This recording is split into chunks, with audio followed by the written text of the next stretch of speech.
ಒಬ್ಬ ಹಿಂದುಳು ವರ್ಗದ ಒಬ್ಬ ನಾಯಕ ಎರಡನೇ ಬಾರಿಗೆ ಈ ದೇಶದಲ್ಲಿ ಎರಡನೇ ಬಾರಿಗೆ ಒಬ್ಬ ರಾಜ್ಯದ ಮುಖ್ಯಮಂತ್ರಿಯಾಗಿ ಬೆಳೀತಾ ಇರೋದನ್ನ ಸಹಿಸೋಕ್ಕಾಗದೆ ಒಂದು ದೊಡ್ಡ ಪಿತೂರಿಯನ್ನೇ ಇಡೀ ದೇಶದ ಉದ್ದಗಲಕ್ಕೂ ಕೂಡ ಇವತ್ತು BJP ಸರ್ಕಾರ ಎಲ್ಲ ಸಂಸ್ಥೆಗಳನ್ನು ಉಪಯೋಗಿಸ್ಕೊಂಡು ಈ ರೀತಿ ಒಂದು ಷಡ್ಯಂತ್ರವನ್ನು ಇವತ್ತು ನಡೆಸ್ತಾ ಇದೆ.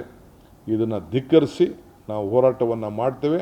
ನಮಗೆ ಕಾನೂನಲ್ಲಿ ಗೌರವ ಇದೆ, ರಕ್ಷಣೆ ಸಿಗ್ತದೆ ಅನ್ನೋದು ನಮಗೆ ನಂಬಿಕೆ ಇದೆ. ಆ ದೃಷ್ಟಿಯಿಂದ ನಮ್ಮ ಹೋರಾಟವನ್ನು ನಾವು ಮಾಡ್ತೇವೆ. It will be purely a political and a legal battle which we are going to do it. ಇದು ಏನು ಈ ಸ್ಟೇಟ್ಮೆಂಟು ಇದೆಲ್ಲ ಇದೆ, ಇದು BJPಯ ಮೌತ್ ಪೀಸ್ಗಳು ಆಗಬಾರ್ದಾಗಿತ್ತು.